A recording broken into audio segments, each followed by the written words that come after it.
Samajwadi party के संरक्षक उत्तर प्रदेश में 3 बार मुख्यमंत्री रहे और केंद्र में रक्षा मंत्री रहे नेताजी मुलायम सिंह यादव का निधन हो गया है। जैसे ही इसकी जानकारी आई, हर कोई हतप्रभ है। बहुत दिनों से नेताजी के दीर्घायु की हर कोई कामना कर रहा था और उनका हालचाल जानने के लिए सीतापुर से समाजवादी पार्टी की वरिष्ठ नेत्री गीता सिंह भी पहुंची थी मेदांता हॉस्पिटल। जब समाजवादी पार्टी को खड़ा किया जा रहा था, उस दौरान गीता सिंह उनसे जुड़ी और उन्होंने आखिरी तक उनका साथ नहीं छोड़ा। बहुत सारे लोग पार्टी में आते और जाते रहे, लेकिन समाजवादी पार्टी की एकमात्र महिला नेत्री जो आखिरी समय तक उनके साथ खड़ी रही। ये गहरे रिश्ते दर्शाते हैं। तो हम जानना चाहेंगे कि आप नेताजी की कुछ यादें आज साझा कीजिए। कैसे थे नेताजी? आपसे कब मिले थे वो शुरुआती दौर में? उसके बाद कैसे समाजवादी पार्टी को उन्होंने खड़ा करने का काम किया? आज जैसे ही ये सूचना हमको मिली, हम एकदम हतप्रभ रह गए और इतना धक्का लगा कि आज हमारे गुरु, जिनसे मैंने पहला पाठ राजनीति का सीखा, नेताजी केवल नेताजी ही नहीं थे, हमने उनको अपने गुरु के रूप में भी जाना और एबीसीडी का राजनीतिक का लेसन पहला पाठ उन्हीं से सीखा। और आज तक उन्होंने बहुत से ऐसे संस्मरण हैं जो हम बताने लगे तो शायद पता नहीं कितना समय बीत जाएगा। और आज ये सुनकर बहुत ही तकलीफ, बहुत ही हृदय को धक्का लगा और एक युग का आज समाप्त हो गया, एक युग का समापन हो गया है। आज जब हम 88 में नेताजी से मेरी पहली मुलाकात हुई थी, उस समय मैं नहीं समझती थी कि मैं इतनी ऊंचाइयों तक पहुंचूंगी और नेताजी इतनी जिम्मेदारियां समय समय पर हमको देते रहेंगे। मैं इन जिम्मेदारियों से कभी विचलित नहीं हुई और जब भी उन्होंने कहा तो मैंने कहा, नेताजी आप हमको बहुत बड़ी जिम्मेदारी दे रहे हैं, मैं क्या इसको संभाल लूंगी? तो वो तुरंत कहते थे, मैंने सारी जानकारी कर ली है और तुम इसको बखूबी संभालोगी और बहुत सही ढंग से संभालोगी, ये मैंने पूरी जानकारी कर ली। तो ऐसे एक शख्सियत जो बिल्कुल एक शिक्षक के रूप में जिस तरह से थे, तो आज बहुत ये दुख की घड़ी है। मेरे पास कोई शब्द नहीं है कि मैं किस तरह से मैं अपनी बातों को आप तक पहुंचाऊं और कैसे हम उनको भुलाएं। तमाम ऐसे संस्मरण याद आते हैं समय समय पर जब उन्होंने कि ऐसे नहीं, ऐसे करो, इस तरह से नहीं, ऐसे करो। तो राजनीति में इन ऊंचाइयों तक पहुंचाने के साथ साथ उन्होंने तमाम दिशा निर्देश दिए और मैं उसको बखूबी निर्वहन करती रही। आज बहुत दुख के साथ ही कहना पड़ रहा कि आज राजनीति का एक ऐसा तारा जो आज इस दुनिया से चला गया, इसकी भरपाई समाजवादी पार्टी ही नहीं, तमाम विपक्ष के लोग भी जो उनके बहुत ही शुभचिंतक थे और वो बहुत दल और पार्टी से उठ के काम करते थे, अलग हट के वो सबको लेकर चलते थे, वो सब बहुत दुखी हैं और ये तारा आज अस्त हो गया है। इसकी भरपाई अब दोबारा नहीं की जा सकती है। बिल्कुल, आप सही कह रही हैं। क्योंकि नेताजी 40 सालों तक सक्रिय राजनीति में रहे, उनके बगैर केंद्र में पीएम नहीं बनता था, सूबे में मुख्यमंत्री नहीं बनता था। ऐसे दिग्गज नेता जो हम सब के बीच में नहीं रहे। गीता सिंह जी, ये बताइए कि सीतापुर में जब उन्होंने समाजवादी पार्टी को खड़ा करने की शुरुआत की, तो उस दौरान किन किन लोगों को सबसे पहले जोड़ने का काम किया और कैसे सीतापुर में समाजवादी पार्टी को गढ़ बनाने का काम किया? सबसे पहले जब समाजवादी पार्टी का गठन करने की जिम्मेदारी थी तो मैं थी, श्यामलाल रावत जी थे और तमाम आज हमारे बीच में लोग नहीं, मुख्तार हनीफ शरीफ जैसे लोग आज हमारे बीच में नहीं, और तमाम ऐसे कार्यकर्ता थे जिनको समाजवादी पार्टी में जमीन से संगठन में जो विचारधारा रखते हैं उन लोगों को जोड़ने की जिम्मेदारी दी। उसमें मैं तो डोर टू डोर, घर घर जाके तमाम ऐसे जो दूसरे दलों में भी थे लेकिन समाजवादी विचारधारा रखते थे, उनको मैंने जोड़ा। 2-2 रुपए की, 1-1 रुपए की मैंने सदस्यता उनको ग्रहण कराई और एक इतना बड़ा कुनबा बन गया था समाजवादी पार्टी में कि एक वक्त था जब समाजवादी पार्टी में 8 समाजवादी पार्टी की सीटें विधानसभा की सीट आती थी 9 में, और वो सभी विपक्षी सभी दूसरे दलों से भी बहुत ही प्यार और स्नेह रखते थे। मुझे याद है 93 की घटना, एक जब चुनाव हो रहा था तो मैं भी दावेदार थी विधानसभा सीतापुर से, लेकिन कांग्रेस ई से उस समय समझौता था, तो उन्होंने मुझको बुला के और मेरी पीठ थपथपाई और समझाया कि देखो पंडित राम गोपाल मिश्रा जीत जाएंगे भारतीय जनता पार्टी के राजन जी को हरा के, और तुमको हम बहुत बड़ी जिम्मेदारी दे रहे हैं, उसका निर्वहन करो, तुमको हम जरूर किसी कदम देंगे। तो वो कभी भी इस तरह का उनका सोच था कि कोई दुखी ना हो, कोई अपने को अलग ना समझे, और उसको अपने साथ रखकर और आगे बढ़ाने का काम करते थे। महिलाओं की आवाज उठाने के लिए उन्होंने मुझे कई बार प्रोत्साहित किया, आज महिलाओं की आवाज उठाओ। आधी आबादी है जो देश में, जो प्रदेश में, वो आज बहुत पीछे है। सदैव उन्होंने महिलाओं को आगे बढ़ाने का काम किया और मुझे समय समय पर दिशा निर्देश देते रहे।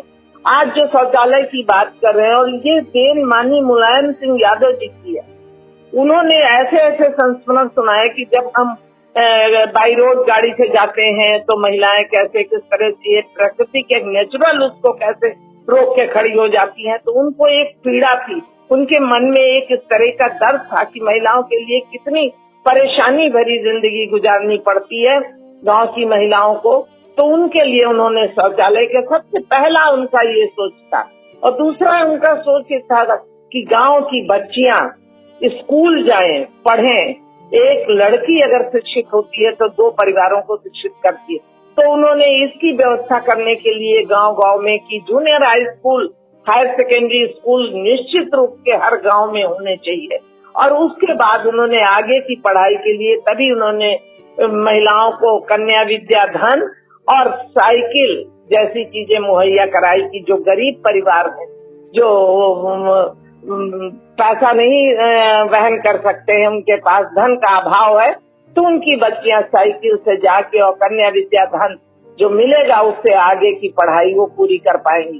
तमाम ऐसे परिवार, क्योंकि मैं पेशे से शिक्षिका भी गई, तो आज तमाम ऐसे परिवार जिन्होंने कभी 20,000 रुपए एक साथ देखे भी नहीं थे, और जब उनको कन्या विद्या धन का चेक वो 20,000 का मिलता था तो उनके आंखों से आंसू बहने लगते थे और कहते थे बहन जी मैंने तो कभी इतना पैसा एक साथ देखा नहीं। तो तमाम ऐसा काम किया जो आज मैं बता रही हूँ पंकज जी की, जैसे अगर मैं गिनाने लगूं तो शायद कितना समय बीत जाए मैं खुद नहीं ये बता सकती। और ऐसे किसानों के लिए उन्होंने किया। एक संस्मरण मैं आपको बता दूं, ये सन जब हमारी सरकार नहीं थी, 92 में शायद 92 की घटना है ये, 1991 की घटना है ये। नैनीताल ये उत्तराखंड साथ में ही होता था, तो मैं और माननीय नेताजी, माननीय जनेश्वर मिश्र जी, बेनी प्रसाद वर्मा जी, ये विक्रमादित्य पांडे जी, मोहन सिंह जी, एक टीम 7-8 लोगों की, ये हम लोग बाई ट्रेन नैनीताल उत्तराखंड का दौरा करने गया। मैं भी उसमें साथ में थी। तो रात में नेताजी एक संस्मरण सुना रहे थे कि जब मैं कक्षा 5 का विद्यार्थी था, अपने खेतों में गया 5 या 6 में थे, तो वहां पर सर्दियों का मौसम था, गेहूं बोया था, पानी लगाया गया, तो वो नाली जो होती थी बार बार इतना तेज बहाव था, नहर का पानी था, तेज बहाव था कि वो कट जाती थी। तो 2 बार बांधा, 3 बार बांधा, अब वो मिट्टी नहीं रुकती थी। तो बोले मैं गुस्से में गया और जाके उसको फावड़े से पहले उसको गहरी नाली तोड़ा की, और उसके बाद मैं लेट गया। मैंने कहा देखे कब अब काटने का कैसे, अब बड़ी जोर ठहाका लगा कैसे। बोले किस तरह की, जिस समय लोग उंगली नहीं डालते थे पानी में और बिल्कुल बर्फ हो जाती थी, उस समय वो पानी खेत में पहुंचाने के लिए मिट्टी कट रही थी तो स्वयं लेट गया। अब ये सोच लीजिए वो शख्सियत किस तरह की, कितना मतलब किसानों के लिए भी उनमें की ये एहसास था कि कैसे किसान जिसके छोटे छोटे भूमि आ रहे हैं, 1 एकड़ 2 एकड़ बीघा भर 2 बीघा जमीन है और वो अपनी फसल नहीं, तो उसके लिए भी बहुत उनमें बड़ी सोच थी और उन्होंने 10,000 जो कर्जा माफी किया था सबसे पहले ये मुलायम सिंह की ही देन थी। तो तमाम ऐसी चीज, चाहे शिक्षकों के लिए हो, चाहे किसानों के लिए हो, चाहे मजदूरों के लिए हो, विशेषकर महिलाओं के लिए हो, कहते थे जब आधी आबादी बराबर से खड़ी हो जाएगी फिर समझेंगे कि हमारा देश आजाद। बिल्कुल। ये जानना चाहेंगे, एक संस्मरण मुलायम सिंह यादव के लिए ऐसा कहा जाता है कि वो जिसके साथ होते हैं उसके साथ रहते हैं। गोंडा की घटना है जिसमें विनोद सिंह पंडित को गोलियां मारी गई थी। उसके बाद उन्होंने विशेष हेलीकॉप्टर भेजकर उन्हें बुलवाया था, उनका इलाज कराया था, उन्हें नया जीवन दान दिया था। सीतापुर की भी एक घटना जो है लोग याद करते हैं, जब इनकाउंटर के लिए एक पुलिस अधीक्षक आदेश कर देते हैं, उसके बाद नेताजी मुलायम सिंह यादव सीतापुर पहुंचते हैं और आप उसकी अगवाकार होती हैं। वो क्या घटना थी, लोग उसको जानना चाह रहे हैं। रमाकांत शुक्ला वाली घटना थी और इस घटना में जब जिस तरह से पुलिस अधीक्षक की आतताई उस समय इतनी ज्यादा बढ़ गई थी, माननीय नेताजी को जब इस पूरी घटना से हमने वाकिफ किया, हमारे साथ में स्वर्गीय राकेश यादव, हीरालाल यादव जी थे, साथ में थे। मैं नेताजी से मिली और मैंने सब पूरा वृत्तांत बताया कि इस तरह से है, घर में भूसा भर दिया गया, लोगों को निकलना मुश्किल हो गया, जो भी समाजवादी पार्टी का नाम लेता उसको कहां कहां डाल दिया जाता है। उस समय उस नेतृत्व की बागडोर हमको सौंपी और हमने लेके खनौना से और सीतापुर तक हमने उन लोगों को जो पीड़ित थे, जिनको परेशान किया जाता था, उनकी पूरी मदद की। इसके लिए पूरे शहर के लोग, बड़े बड़े वकील, बड़े बड़े नेता सब साथ में थे, हमारे साथ में कि बहन जी आप आगे चलिए, बिटिया आप आगे चलिए, हम पूरा आपका साथ देंगे, इस अन्याय और आतताई के खिलाफ हम आपके साथ में। तमाम कम्युनिस्टी नेता थे, आज हमारे बीच में नहीं, हम बड़े बड़े वकील थे।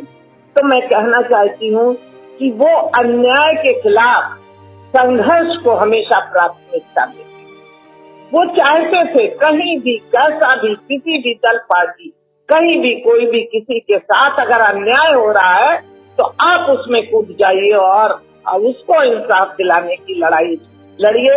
हमने उस लड़ाई को लड़ा। माननीय मुलायम सिंह यादव जी की यहाँ सभा कराई और उस सभा में तो ऐसा एहसास होता था 1 घंटे पहले कि मैं क्या करूंगी, कोई नहीं, लेकिन मैं बता रही हूँ भैया, मुझे वो क्षण, वो पल सारे याद आ रहे हैं कि जैसे ही माननीय मुलायम सिंह जी का काफिला इरिगेशन गेस्ट हाउस तक पहुंचता है, पता नहीं कहां से पूरा जन सैलाब आ जाता है कि लालबाग पार्क में जाने का रास्ता ब्लॉक हो जाता है और पीछे से आके उधर से दीवार तोड़ के और नाले पे पटरे डालकर रास्ता बना के उनको मंच तक लाया जाता है।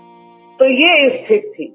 वो इतने लोकप्रिय नेता थे, उनके विरोधी भी उनकी याद करते हैं, उनको सम्मान देते थे। मुलायम सिंह जी के कामों को सराहना हर विरोधी भी करता था। अभी परसों ही जिस दिन मैं वेदांता में बैठी थी, कुछ शब्दांत हमारे नेता लोग थे, माननीय अखिलेश यादव जी थे, वो छोटे से कमरे में माननीय राम गोपाल यादव जी थे और ये आपके हमारे माननीय ये क्या नाम किरणमय नंदा जी थे और ये बेसिक शिक्षा मंत्री जो रहे राम गोविंद चौधरी जी, शिवपाल जी भी थे और देवेंद्र सिंह एक सांसद गोरखपुर के, वो भी माननीय देवेंद्र सिंह बैठे थे। कितने लोग बैठे हुए थे। तो वही यादें बातें चल रही थी कि दूसरे दल के नेताओं को कितना वो सम्मान देते थे, इसलिए दूसरे दल के नेता बहुत उनका आदर और सम्मान करते थे। उसी प्रकरण में मैंने भी ये संस्मरण, ये प्रकरण रखा कि जब 96 में चुनाव हो रहा था और जब मधुआपुर की बूथ पे जब जो घटना घटी उससे वाकिफ हो गए कि जिस तरह बूथ कैप्चरिंग का काम चल रहा था, मैं उसमें फान पड़ी और वहां जाके मारपीट और झगड़ा फसाद हुआ माननीय नेताजी को अपशब्दों का प्रयोग किया, उससे कुछ मैं भिड़ गई और उसमें बहुत ऐसे झगड़ा हो गया, मेरे बाल पकड़ लिए, तब मैंने दांत से काट दिया, ये सब होता।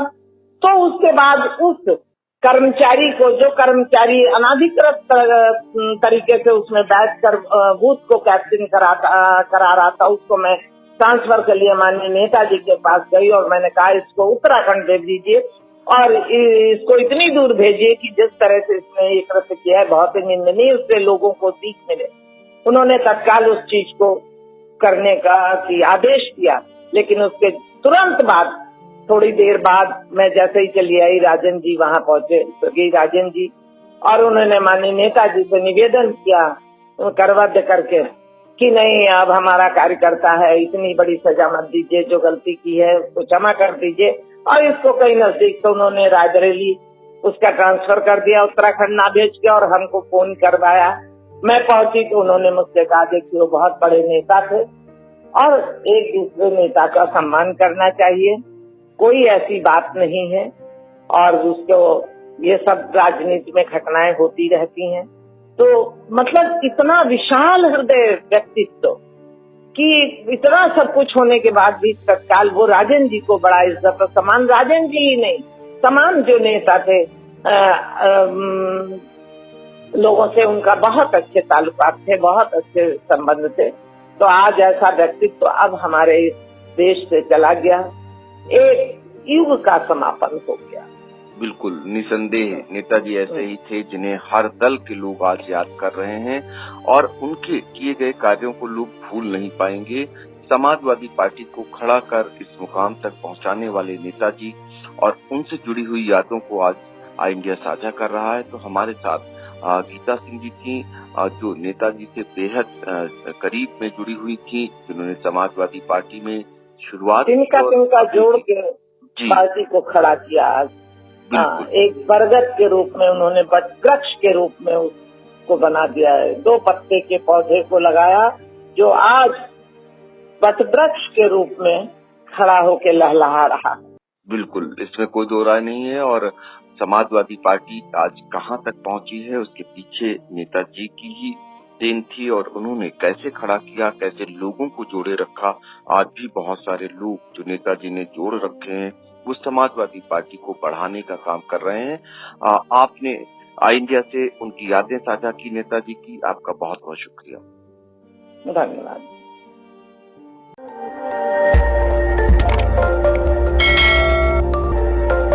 खबर आपकी, नजर हमारी। देखते रहिए आई इंडिया।